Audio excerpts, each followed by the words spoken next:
Armed Forces Radio around the world. Which is now called American Forces because apparently armed was too violent. Oh, well, you know. Did you know this? It's now American Forces Radio. I did not know that. Yeah, true story. Why am I not surprised?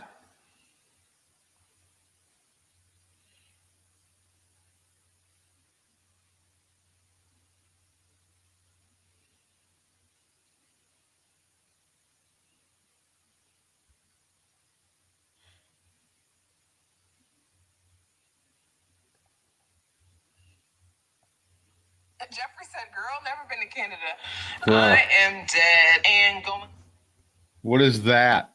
I have no idea. I don't even know what it was. I clicked on. Why do you lie? I'm kidding. I don't. It was something that was on. I was flipping through trying to get to where I needed to go, and I hit something. Are you shared? I'm sharing.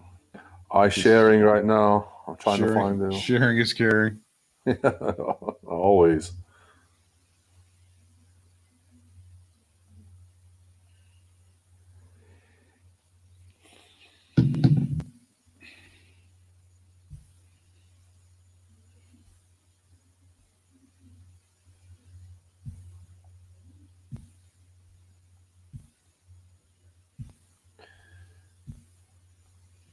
All right.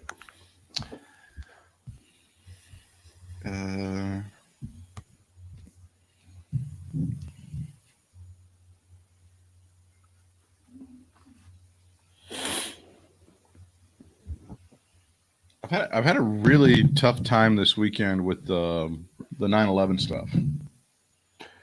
What, just dealing with it kind of stuff? I'm ambivalent about the whole thing, and I don't know if it's a personal. I mean, I find myself being when I think about 9/11, I think a lot about now how the administration used it within the first few hours to try to pivot to get us into war with Iraq, which happened fairly quickly.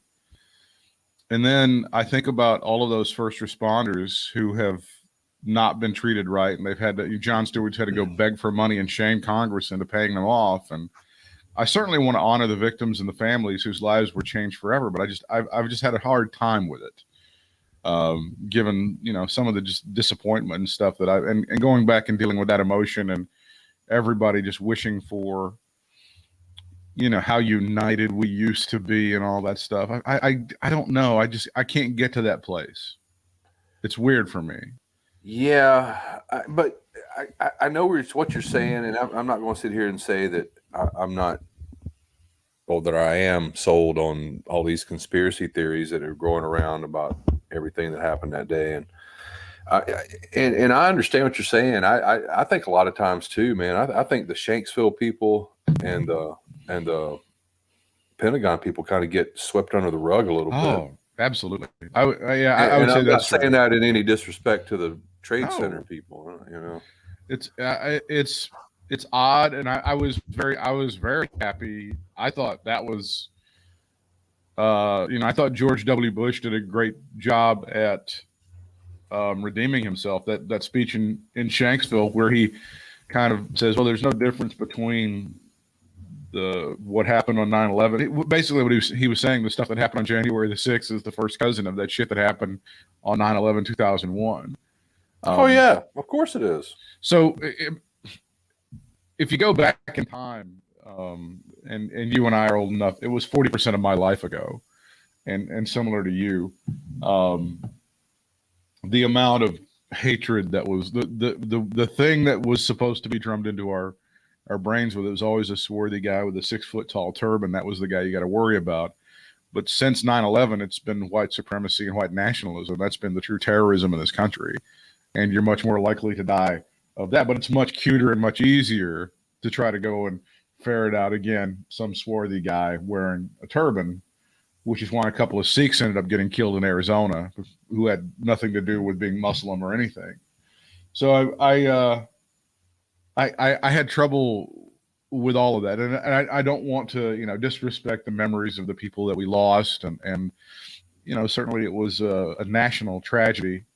and something to a great extent. There was a tremendous amount of kindness, and there were some real heroes that came out of that. And I certainly wouldn't want to disrespect all of that, but I have trouble kind of wrapping my arms around all of it and how I feel about all of it 20 years later. That was one of those. That was a year later.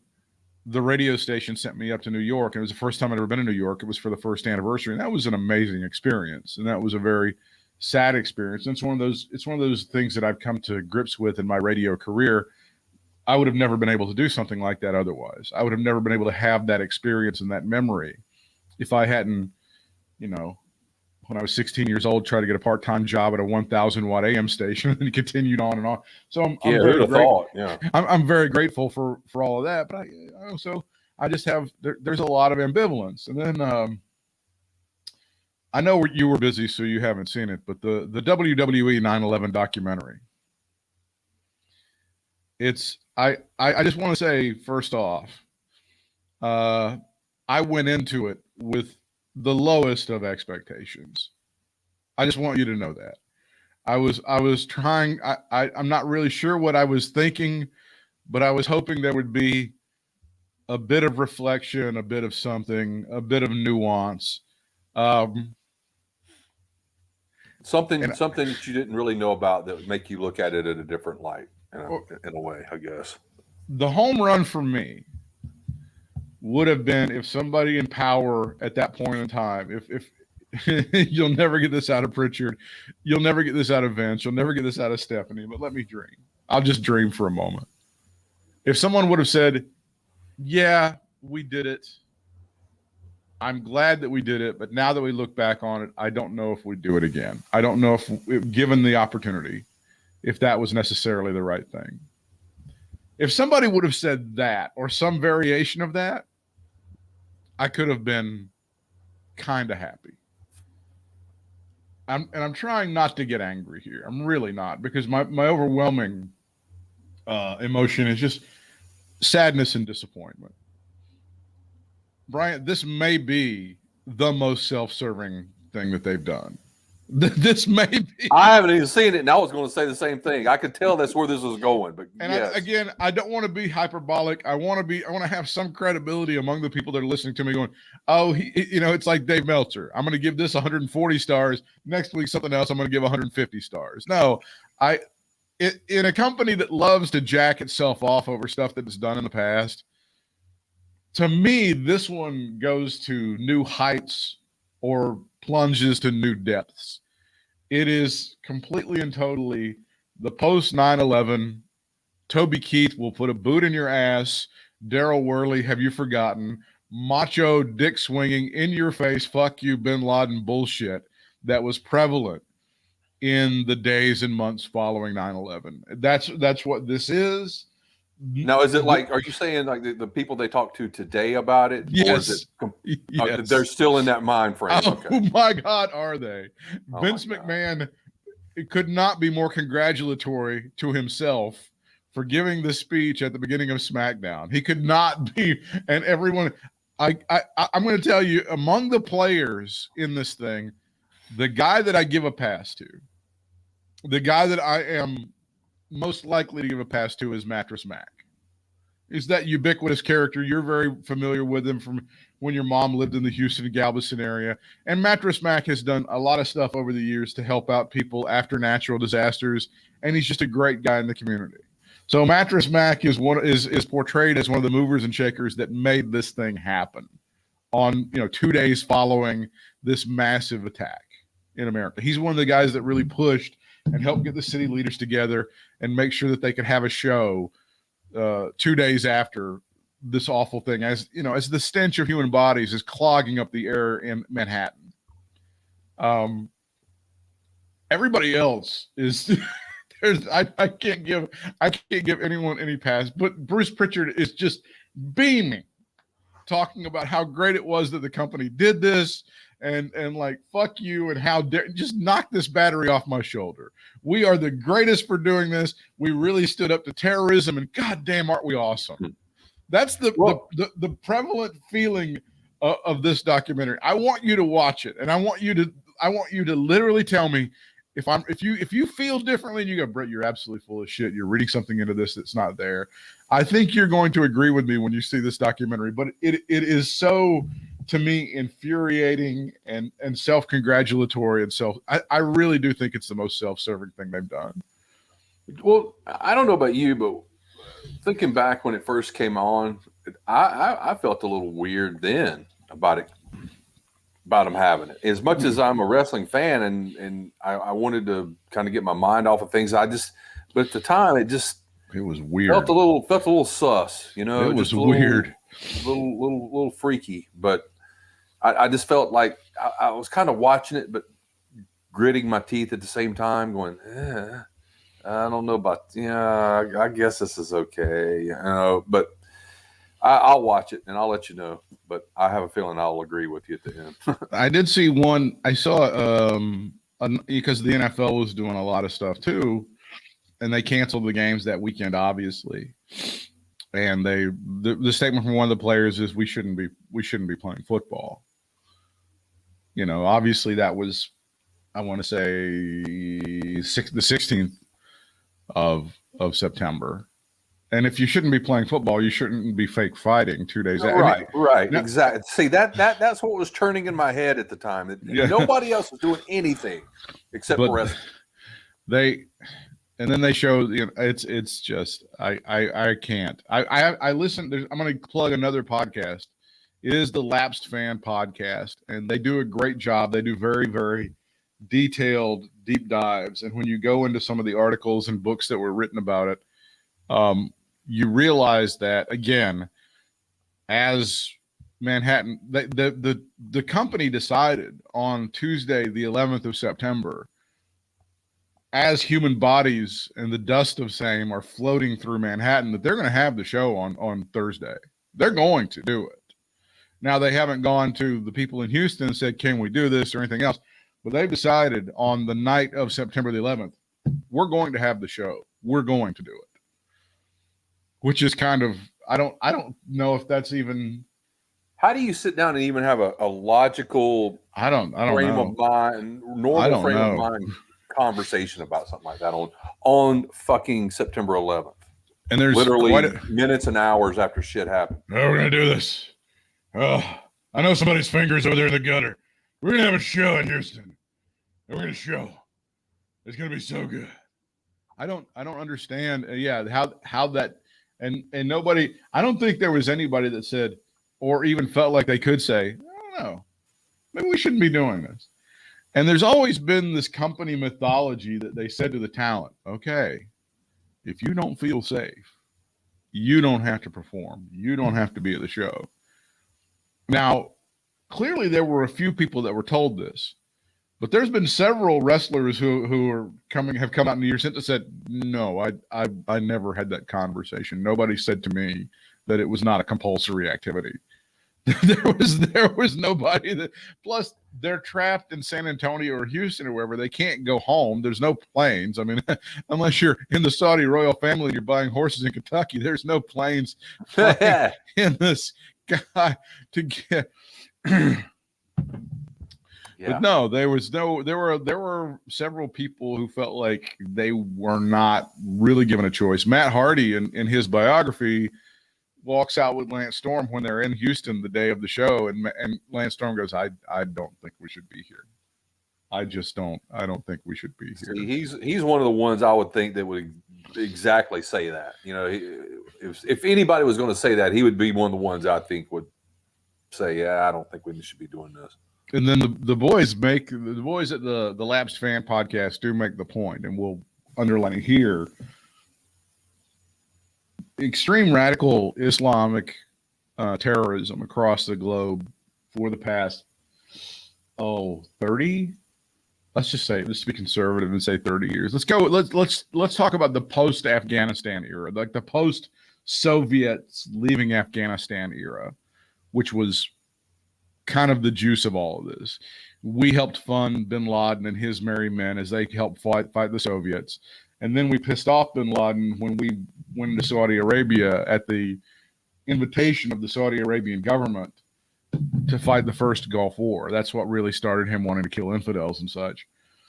For the past 30 years, the Saudi Arabian government has been, and the royal family has been, the major funder of radical Islamic terrorism across the globe.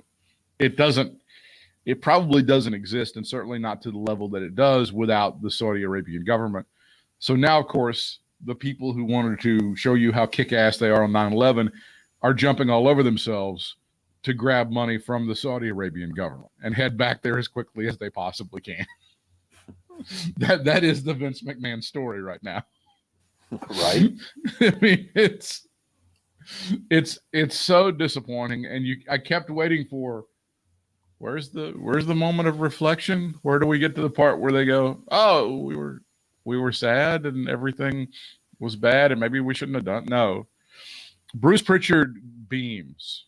Bruce Pritchard has sold his soul so completely, and you do have to give him complete credit for that, Bryant. There's no doubt in For Bruce selling Pritchard. his soul? Yes, there's no moment of doubt. There's no moment of, I don't know, Satan, I'm not sure if I could sell this thing. No, he's completely handed over his soul. All in. Okay. He's 100%. And you've seen all of the articles now that they're saying the new electric company branded NXT. I don't know what else to call that. I have no idea what that I'm new not sure logo what is. all that's about. It's going to be run by Vince and Bruce. They're putting the band back together again. So if you thought that NXT has been shitty over the past 6 months, wait a minute. You ain't seen shit. You ain't seen nothing. I feel so sorry for Cameron Grimes. I feel so sorry for LA Knight. Maybe LA Knight will be given an opportunity. Maybe he'll be the guy that makes it out of the shit show clean. I don't know. I'm not sure. But yes, Bruce Pritchard in this documentary in his hometown of Houston could not be more happy to tell you that the NFT really gave the middle finger to Osama bin Laden by having some fake fighting on television. There's been a lot of different documentaries and reports that perhaps Vince didn't accept any money from advertisers because he didn't want to see it, but they did sell tickets to the event. I just want to say that they sold it. Well, I'm sure some were given away, but there were a lot of tickets that were sold to the event. So, it's so, honestly, it's so on brand. It's not even funny.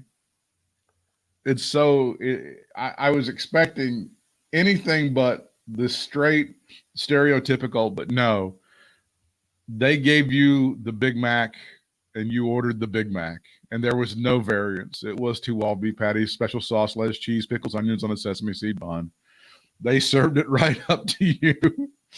And it is, to me, it is such an unbelievable shit sandwich. And it took me back to that part of 9/11 that I hate. I hated the Toby Keith shit. I hated the Daryl Worley shit. I hated the dick swinging hypermasculinity and all of the resurgence of the Cold War, Top Gun, Rocky 3, Rocky 4, State of Mind.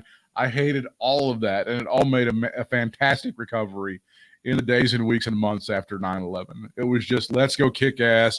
Let's bomb the shit out of these cave dwellers, and it eventually did us absolutely no good, as you can see 20 years later. Yeah. So that's my report on that. I can't believe you actually attempted to or did watch it. I had to see. I just had to see. I had to see if these people would do well. At least it was a confirmation or an affirmation or something. Yeah, and I don't believe there's any confirmation bias because I really tried.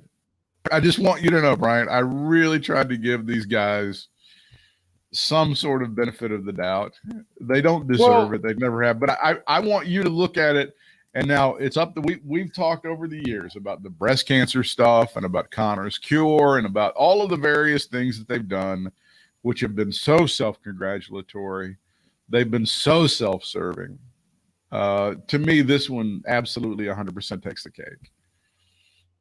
How many times have we seen that John Cena's answered, 10 million Make-A-Wishes or something? They like to promote the heck out. Not that look, that's great. Yeah. But it's the whole self-promotion thing. They just put it in just areas that they don't need to put it in sometimes. And it's just okay. And it's just so transparent, man. Just just like this documentary you're talking about. I'm sure everything about it is just transparent as hell. You don't have to read between the lines on anything about them being self-serving. I think they use the goodwill of some people, like Lillian Garcia, who sang the national anthem and did just an amazing job. It was very emotional. Oh yeah, that was great. I believe that Lillian Garcia had the best of intentions. I swear to God, there's nothing inside of her that's bad. There's nothing that's like jingoistic or hyper masculine or in your face or any of that shit. But they use her talents in such a way to serve their end, which is to do whatever he thinks he was doing on September the 13th. And we've talked about it over the years. It's not really something to be proud of, but by God, they're going to just unzip and plop it out there. Double down on that bitch. They're just going to unzip it, throw it on that little 1-incher right down the table and brag about it like that thing is King Kong. they're going Dirk Diggler it. Oh my God. I would say it's embarrassing, but I think these people I think they're beyond shame at this point. Oh, they don't care. They don't care. It's really symptomatic of the mess that they've gotten themselves in creatively versus AEW. AEW has every bit of the momentum because these people have no ability to reflect on, geez, I don't know if we should treat people like this. Maybe we should go ahead and have a real come to Jesus meeting about the way that we're treating talent, because we're losing a lot of talent, and now we're starting to lose in that key demographic. That 18 to 49, which I know Jim Cornette says he doesn't care about. Jim, it ain't what you care about. As you and me, Jim Cornette, you, Bryant, we're all out of that 18 to 49, Bryant, out of that 18 to 49 demographic. We don't count anymore. We count zero to advertisers. They want that demographic, and AEW is doing very well and continues to grow in it. I mean, I've shit on AEW many times, but I'm not going to sit here and tell you that they don't have every bit of the momentum right now. They have a killer roster. I mean, they have an amazing roster. I don't know what they're going to do with it. I don't know how you get 50 of those people over on television every week, and they don't. But my God, they have some amazing performers, and they keep adding all of these people that I want to pay money to see. And I think that's true of a lot of wrestling fans and people who are not even hardcore wrestling fans. Well, that kind of brings me to what I was actually wanting to talk about a little bit. This may be kind of a personal viewpoint, which I guess it is. But if you look at the roster now at WWE, and I'm not saying every single person on the roster is just shit or anything like that, but as far as personally, I think the ones that I like are getting weeded out slowly but surely and gone, with the exception of a few, like I said. But look at who's not there now, and then you can even break it down and say, well, okay, out of the people who are there, who's getting shit on, like Drew McIntyre and stuff like that. The people who matter are the following people: obviously Roman Reigns, Brock Lesnar, the Usos, at the moment, Randy Orton. Edge got stretchered, so he's going to be gone for a while. I guess he's going to be in Asheville drinking coffee and drinking beer and shit for a little bit, which is fine, which is what he should have been doing anyway. Asheville, definitely coffee. Coffee shops up galore there. Charlotte Flair, if you care, Becky Lynch. If you're not those people, you're fucked. Hey, remember when the Street Profits were hot? Remember? They had a good match the other night too against the Usos. Remember when we thought that Jey Uso was going to get punished? Remember when we thought for blowing a 20 and a half? I remember that. I do. I remember that. If you're not those guys, yeah, you're pretty much. I mean, Matt Riddle. I'm sorry, just Riddle. He's not Matt Riddle. Sorry, I apologize. Riddle's doing okay right now because he's hooked on that Randy Orton train. Once Randy turns on him and RKO's the shit out of him about 50 times, then he's going to be in Dolph Ziggler, Bobby Roode. AJ kind of matters. AJ's getting to the point where he's kind of like not mattering, right? It's kind of under the radar-ish, but yeah, I know what you're saying. Alan Jones Styles is getting to the point where I'm not so sure about you. And Nia, after her shit show with Charlotte, I'm not sure where she is right now, and I don't know what you do with her. Even somebody like a Liv Morgan who has every possibility of getting over. Now, Bianca's in a good spot. Bianca's in a good place. Yeah. But everybody else, everyone else who is superior and has gotten over and has sold and has done very well everywhere else, holy shit. I mean, I don't even want to imagine what Dolph Ziggler would be able to do in AEW. I don't even want to imagine what if he would have been signed from day one, how many amazing matches he would have already had, how he and Kenny Omega would have blown off. They would have torn the roof off of any place. I mean, it's just, I mean, I just don't see how these people can be happy in WWE. I mean, some of them, I guess, are Roman Reigns. How can he not be happy? He's probably getting paid out people like the ones you mentioned, basically. But everybody else, how can you be happy in that place right now? I don't understand. You're dying. You're just dying. I saw this. Let me find it here on my phone. I saw online the top 10, and I think this is from the WWE.com. The top 10 most followed active WWE superstars on Instagram. All right. Who would you say? You want to go 10 to 1 or you want to go 1 to 10?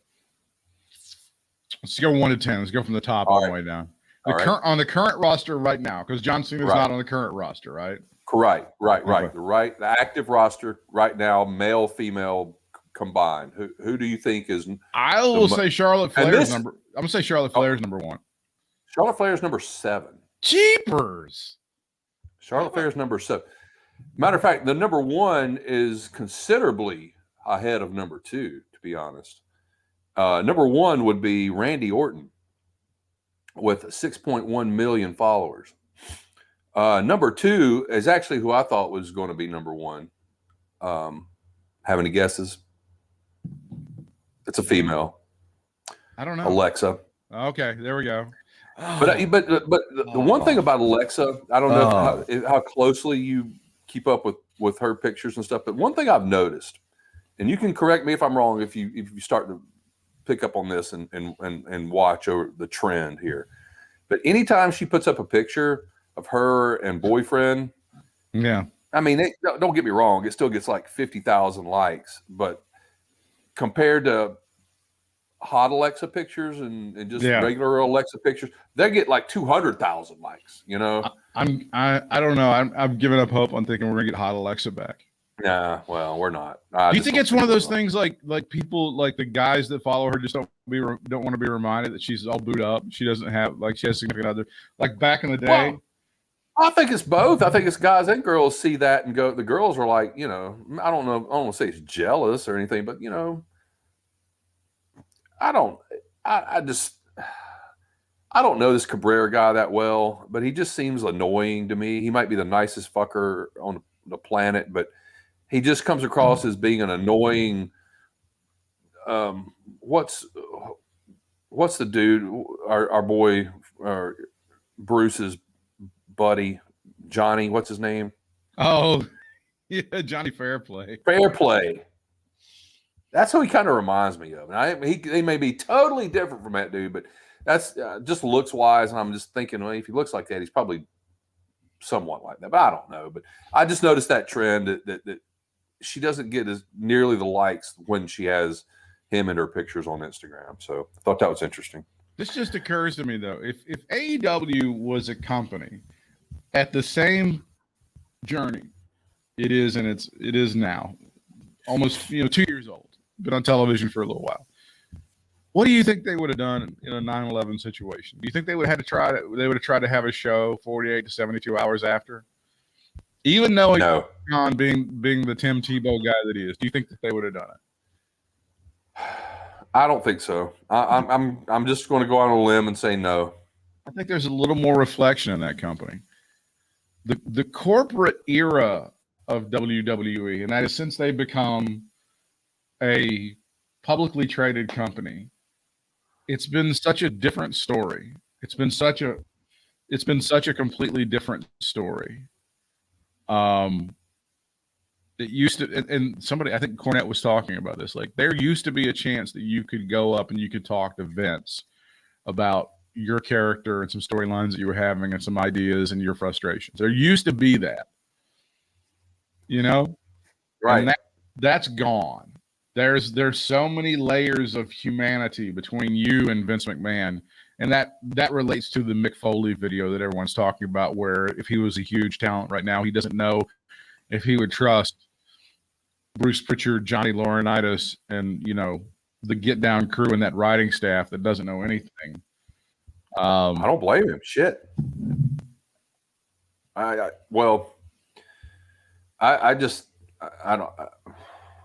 don't know, man. I just, every time I think you think they might see the light on some stuff, they just take it one step further almost. And that's the thing about WWE, is that when he was getting his ass kicked by WCW, there came a moment of reckoning where they go, we got to do things differently. And I don't think we're even close to them coming to any moment of reckoning now. You can say that just a little bit about SummerSlam when they brought Becky but that was just because Fox was bitching at him, right? That was just because Fox was pissed off at him because the CM Punk thing was making massive news, and then they had to get on the phone and get those guys in. Yeah, well, the corporate era, that was hot for a second, even though the Becky thing was all jacked up the way it happened, and she beat Bianca in 2 seconds and all that stuff. The Brock thing was, I think, to me, it was better, but it was like it happened, and then to me it was like, okay, well, that's cool. But AEW still, I think, just ran roughshod over them with everything. There's no reflection at all that we are in trouble and we need to change. And I don't know if it's because they're so tunnel vision working towards selling this company to Universal or whoever they were supposed to sell it to. I don't know if that's what it is, but there's no reflection in like, we really need to do things differently and treat our talent differently and get people over in a different way. Back in the territory days, I was thinking about that, like Ron Fuller being second generation promoter, and he ran a promotion himself in Knoxville. If the promoter fucked you over, there was an incentive for the promoter to treat you right, because if word got out that you fucked boys over, you couldn't get any talent in your territory. Mm-hmm. If Eddie Graham fucked people over in Florida, word would get out. Same thing with in the Carolinas. Same thing with Vern. Same thing with just any territory that you can think of. Paul Bosch, anybody, and then word would get out that Paul Bosch, that guy's a pretty good payoff guy, and people would want to go there and work.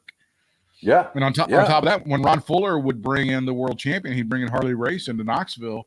He made a point of paying the man in cash, counting out, $10,000 or whatever it was right in front of the man, so that he would be like, hey, Bob Geigo, anytime that I'm available to go to Knoxville, I'm going to Knoxville. There seems to be there's no simpatico kind of leverage there among talent. But then again, maybe there does seem to be some leverage now. But it can't just be, again, my red light warning on AW is you just can't continue to stack bodies in there and have people just get over, try to think you're going to be able to get over with a 2-hour television show. And even if you add the 1-hour television show, it ain't going to happen. Well, I mean, I don't know if you've been looking at or keeping up with Brian Cage and Melissa Santos. They're in their social media, but there's been a little dissension there with not between them, but Brian Cage kind of saying, "Hey, AEW, I'm over here." So, I mean, I can't blame him because, and people can say, "Well, that's Brian Cage. Look at all these other people that are, tons better than him, and he shouldn't be upset." Well, I don't know if he's saying people saw Lucha Underground, but that son-of-a-bitch was a beast in Lucha Underground. And if he's booked right, he can be a beast again. So I think he's got a little, I think he's got a little beef if he wants. Well, if I'm Brian Cage and I'm in that faction and you're trying to do this little thing with, you're trying to do this little thing where you're beefing with Ricky Starks and all this shit, I get it. And if I'm Brian Cage and I'm over here on the sidelines and I'm seeing Daniel Garcia get TV time and I'm seeing Dan Lambert cut another promo that's going to take up about 8 minutes. Dan Lambert. I'm seeing shit like that, I'm getting frustrated. I'm getting really frustrated. AEW is a great TV show, but they continue to do bullshit like that and put Michael Nakazawa on my TV for no reason, and put Long John Silver on my TV for no reason, and keep the Dark Order alive for zero reason. It takes up time. They're trying to split them up for you, man. They're trying. It's not quick enough. It's not happening. It's not that whole Dan Lambert thing. I'm glad you said that. Man, I don't know who thinks he is going to put ass in the seats, but did they not learn when he was on Impact a few years ago that shit was just horrible, man?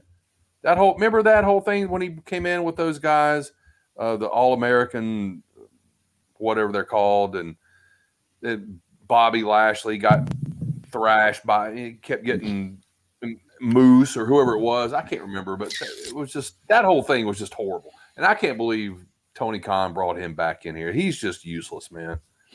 It just bothers me. And if I'm Brian Cage and I'm back here and I've done all of my stuff, I mean, I'd be extremely frustrated. There's a ton of guys that are exactly like that. Hey, I love how they're pushing, Darby Allin. I think that's great. All that other stuff, and they're trying to. I thought that. Well, the Taz versus the Taz versus CM Punk thing was great. I thought that was fantastic. I thought Daniel Bryan getting the arm thing on Kenny Omega was fantastic. There was a lot of good stuff. They're finally polishing up MJF after having MJF somewhere on a milk carton for most of this year. He's actually relevant right now, but there's just so much flotsam that just shows up on that show that doesn't need to. And my God, Sean Spears, how many times are we going to try to put a new coat of paint on that guy? They're just dead set on getting his ass. And the instant buyer's remorse on Christian, and the instant buyer's remorse on Andrade, guys, it ain't happening. It just ain't happening. That stuff is what drives me crazy. Well, but they still have they have the better TV program. Oh, they have the more compelling product than WWE has, without question.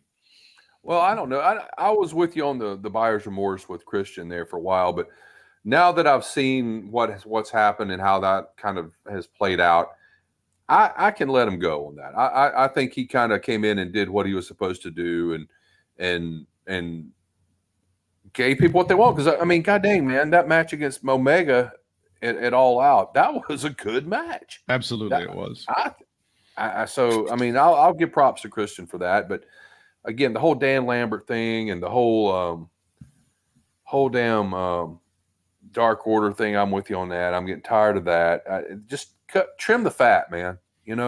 That's always been from the beginning. My problem with this promotion is AEW. There's nobody there to say no. There's nobody and I appreciate the idea that artistically you want everybody to have a say and stuff, and you want them to let them go crazy and do their shit, which is part of what's made them popular. But God, they're the Dan Lambert thing. It literally feels to me like it's a slam against Jim Cornette, and they get off on seeing this guy act like Jim Cornette every week. And I'm sorry. He will never. He can talk. I'm not going to say he can't get up there and talk, but I'm going to tell you what.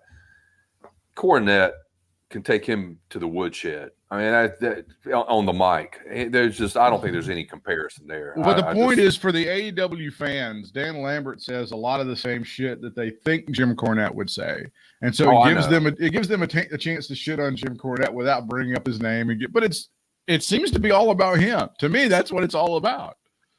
I didn't really see that. I just thought they saw something in Lambert that they think that he's getting X-Pac heat from people.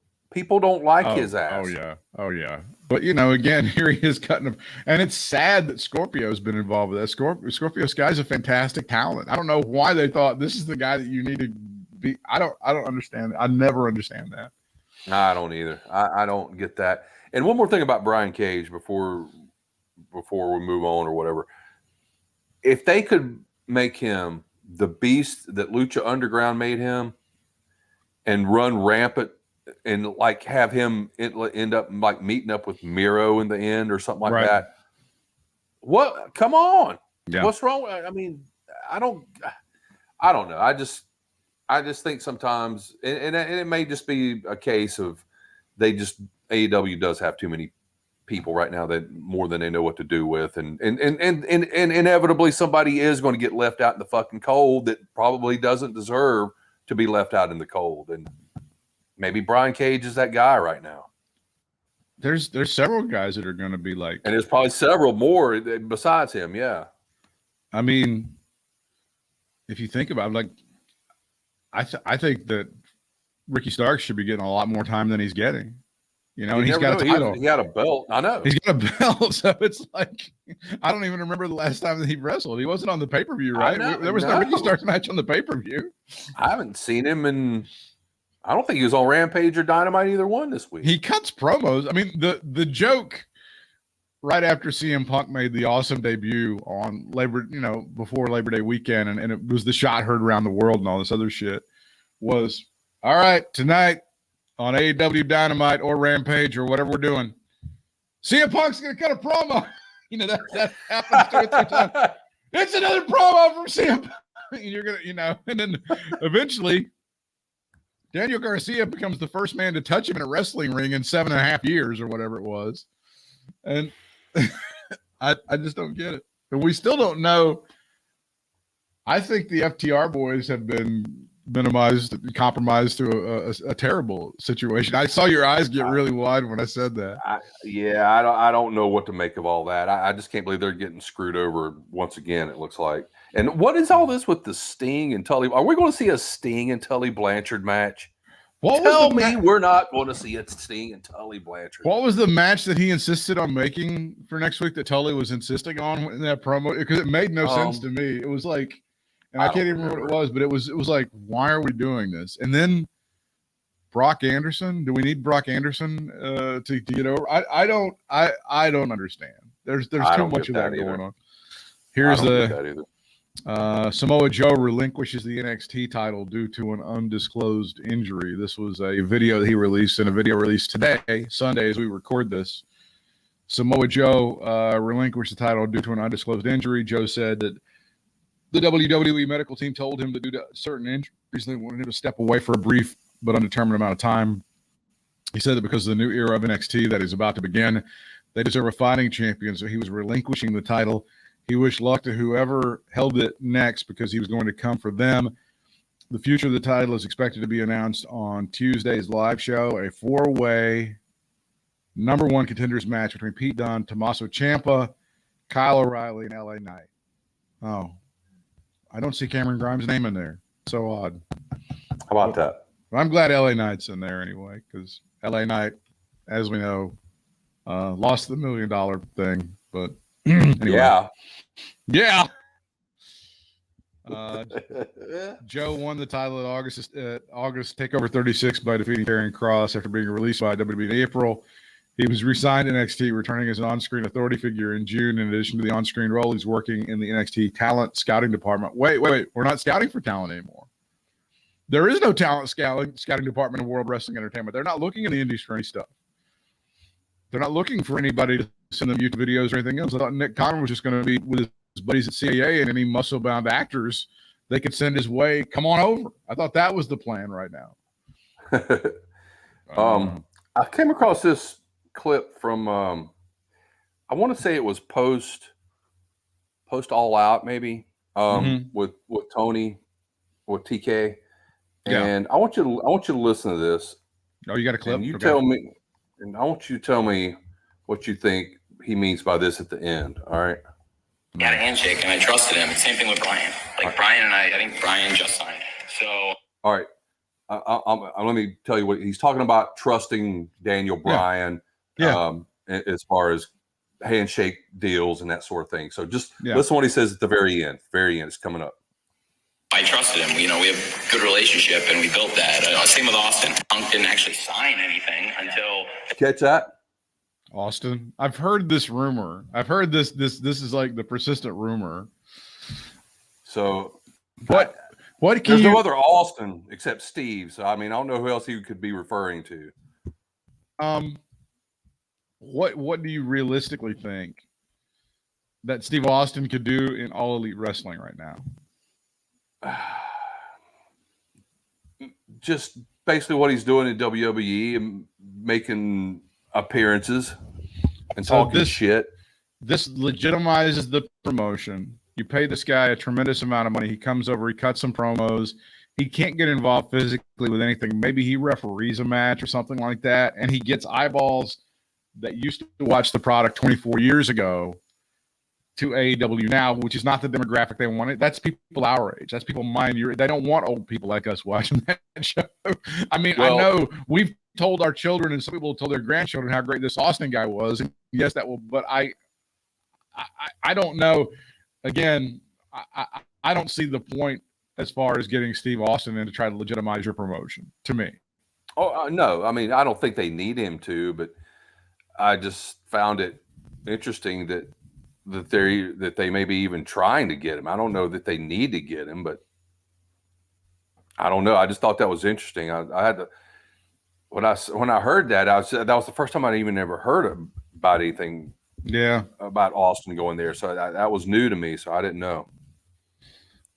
Best wishes to Triple H after the cardiac event. We don't know what happened. It was a procedure that he had at a medical facility, apparently. I'm sorry. They wanted to make it real clear that this was a genetic problem and having to do with anything to do with any steroids. Don't even say the S word here. Ain't got nothing to do with that. Ain't got nothing to do with that shit.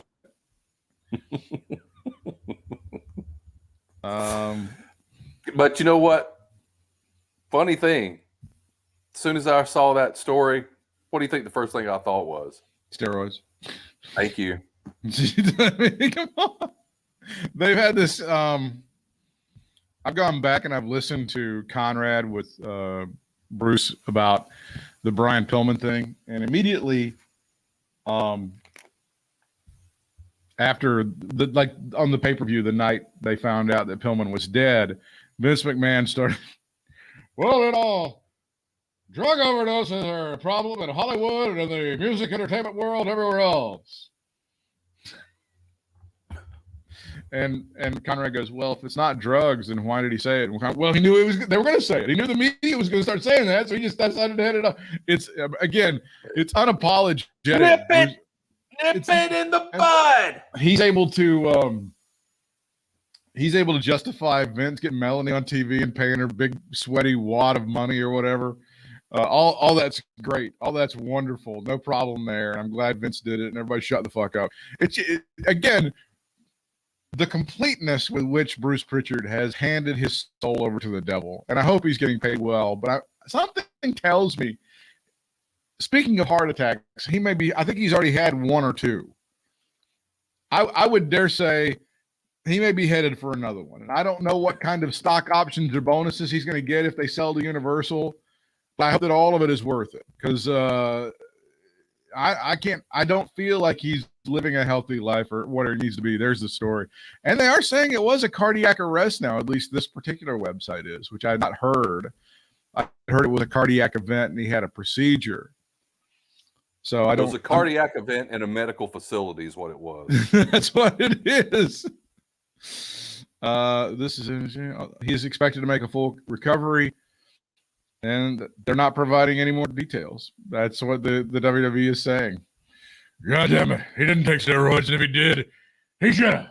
It's fine. Shut up. You shut up. Look how big it'd have been. God damn it. I mean, I literally, after I saw that documentary about their Never Forget documentary, I said, they're going to put out a documentary talking about how great a job they did with the Benoit situation. They're going to talk about how amazing it was and how well they reacted and how they had every right to have a tribute show to him, even though they knew that he had murdered his entire family and killed himself. That's the next documentary, and they're going to be so proud of it. Well, I felt like that was the thing to do. He was a great guy. I know he killed his kid, but goddamn it, I had all this video and I had to fill up a show. That's what happened. We did a great job. The WWE presents Chris Benoit. Always forget.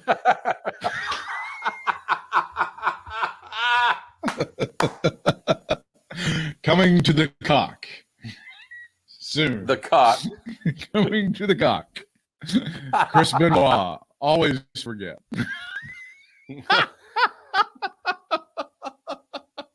Well, there's the title of tonight's episode. We've already got that figured out. Always forget. Let's see. Oh, have you heard anything about this Trump deal at this boxing match that he did last night? Because I'm hearing it was I heard it was a shit show. I heard it was like, what do you expect? I know, but again, here's the thing: is like my expectation is going to be a shit show, but surprise me. I mean, I wasn't like thinking, oh my God, match of the year, Evander Holyfield on 6 days' notice. And I love Evander Holyfield. He's in great shape too. I'm telling you, I love Evander Holyfield. One of my favorite, one of the best fights I ever saw of all time was when he beat Tyson that first time before the ear fight. And it was like, that's been 24 years ago. I'm aware of how old I am. I know how old I am. I know how old that motherfucker is. And to have him and Cokie Trump Jr. over there, split. I loved her when she was on NBC News, man. Yeah, God rest her soul. No. So, Dad, it looked like he gave him an overhand. God. Dad, it looked like he gave him an overhand right. And then he followed it with a combination. Apparently, from what I'm hearing is the two of them just were talking about great fighters. I met Ali over here. He said I was the best. He said I was the greatest. I said you're the greatest. He said no, you're the greatest. And then I met Evander Holyfield. I met Lennox Lewis. I met apparently they just jacked off each other about all these people that they met all these years. That was the fight. And then it was 9/11. Again, there's people in fucking trailer parks that can't pull together 30 cents to go buy toilet paper that spent $60 on this pay-per-view because that's their man. That's their guy. But where would you want to be at 9/11? That had a scrub-ass boxing match. Some boxing match with two guys that are like fucking in like AARP. They were fighting for the AARP title. What the hell? I don't even know what happened. What world? And I know he goes up to the cops in New York and he bitches about about winning the election, but getting screwed out of it. I know that happened. So that's so he goes the cops in Manhattan. Yeah. Okay. He goes up there and he's bitching about winning the election but getting screwed out of it. And I think he put out a statement, not on Twitter because he can't, about how he was congratulating congratulating Rudy on 9/11. God, I want to make this really clear as we go back because 9/11 history. I'm trying to teach it to some people. There are some people that are right around the age of 30 that I'm trying to teach some history to. They think, number one, they think the Taliban attacked us on 9/11, and then secondarily, they think the Iraqis attacked us on 9/11. There's a significant amount of America that believes this. They really do. Well, If those people actually, it does make a little sense. Yeah. Because if you look at the wars we went to, exactly. You would say, what do you mean it wasn't Taliban? What do you mean it was Iraqi? Why? Oh, it was Saudis. Oh, it's my ambivalence, but again, we're going over there to do wrestling shows. Okay. I can't suck that prince's dick enough. Get that big Saudi dick out of here. Hold on a second. Let me say it. Pull that big swarthy dick out. Let me have it. The basement memories. Come on into my basement. I'll pass out. You can do a pump. I'll put some sand down there. I don't care what Make you you feel at home. You can fuck me 6 ways to Sunday, Prince. Just sign the check.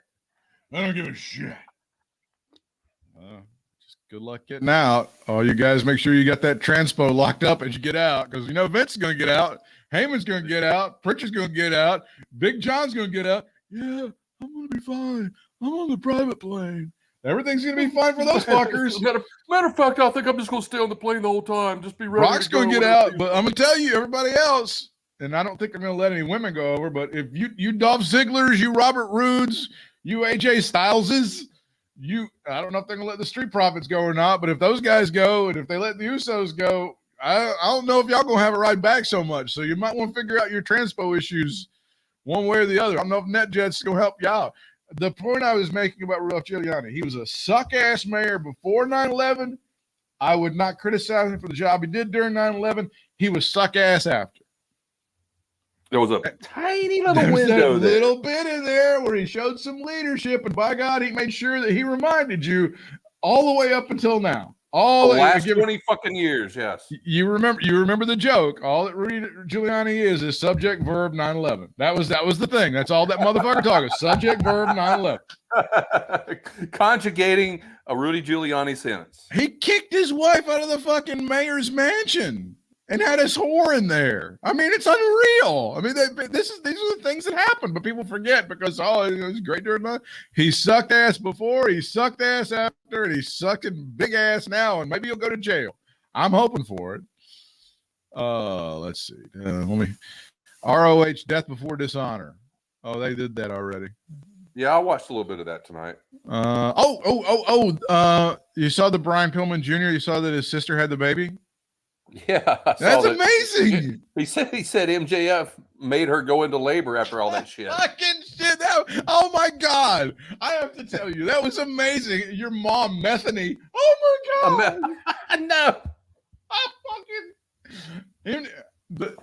To me, MJF's fate was sealed. When they do that first show after Brody Lee died, they got his kid there and he goes heel, and the kid and I went, oh, this guy, he don't give a fuck. Oh, not one. This dude would have been fucking stabbed in a parking lot in Gastonia like that. I mean, he would have had his tires flattened. They would have spit in his shit at the Waffle House. This dude don't give a fuck. No. Oh my God. Somewhere in Sewanee, Georgia, that motherfucker would have gotten approached like, we don't like Jews. And some dude would have tried to beat the fuck out of that dude. I think he's aware of that shit. I hope he's aware of that shit. We just don't care a whole lot for Jews around here. Y'all killed our Savior. He did a lot of that. I did hear that the Madison Square Garden show was like the biggest SmackDown show of all times in terms of revenue and gate and all that stuff. So, and SmackDown was fine. Another great contract signing. Another outstanding contract signing. Another Friday, another contract signing. Woo! What the hell? Ooh, Becky and Bianca. Man, I just can't wait for another contract. CM Punk cuts a promo. It's another contract signing tonight on wrestling. That's good. They also aired a promo for WWE on the Cock, which included a new season of the WWE Ruthless Aggression video. Wow, we were clamoring for that, weren't we? I was really hoping that series, I thought it was good, but Jesus Christ, I would have been okay with it stopping. Yeah. I'd say that's one of those things that definitely has a shelf life. The series Heels on Stars continues to be fantastic. I hope they get a second season. I was going to ask you about that. Thank you. Yeah. Oh no, it's still. I don't have Stars. Yeah, but I saw a deal that I can get it for like $20 or something for 6 months. So wait till the thing ends so you can just jack it all in one night. So you can just stack them up. So you can't go back and look at them now. You can, but you should wait until they're all there and you can binge them. Gotcha. And you just pay. Okay. You just like pay $20 and then like cut it off. Instead of paying $20 over like a couple of months. Gotcha. That's what you should do, I think, in my opinion. So that'll be the way to go. Okay. AEW, the company has opened up more sections of Arthur Ashe Stadium, so they are above 19,000 fans at the show. They aren't there yet, but have topped 18,000. Brian Last bringing up a good point. MJF is going to be a massive, unbelievable, over-the-top, crazy go-nuts babyface when he goes to Long Island. They're going to introduce him as a baby, not as a babyface, but he will be a babyface as the Long Island boy comes home. So you're either going to see a tremendous performance to get those people to heel on him. I mean, this could be maybe the best Max performance yet to get those people to heel on him. Be ready for that. He may just cut a promo on the people of Long Island for cheering him. It'll be so good. That will be, just get ready for that. If you're an MJF fan like we are, for him to cuss those people out and get them to heel on him may be just the best shit ever. So just be ready for that. I've got my hands together. I'm praying. It sounds amazing. Well, I didn't even think about that whole aspect of Arthur Ashe, but yeah, that should be good. And this is where AEW wins. It's like Tony Khan, and I have no doubt this is going to happen. He's going to give Max the mic, and he goes, "You got 12 minutes," and done. And the guy will do something amazing. You know he will. I have no doubt. He'll do something, and nobody does that. They can't do that in the WWE. Even with Heyman. Heyman is like the lone paddler, just struggling upstream right now to keep anything afloat right now. That's what's going on in WWE. And again, Heyman's older than both of us, and he's trying to keep them alive. He's definitely out of the demographic. Jesus. Any other closing notes on another award-winning edition of Katie Vick is Alive? Let's see. I saw somebody that was coming to WrestleCade. I was going to see if you saw, and I forgot who it was now. It's a good. Well, Cassie's going to be there. Okay. And then Bray's going to be there. Huh? Bray Wyatt. What? Yeah, they announced that Bray's going to be there. I saw the announcement. I'm going to look on their website right now. What? Yeah.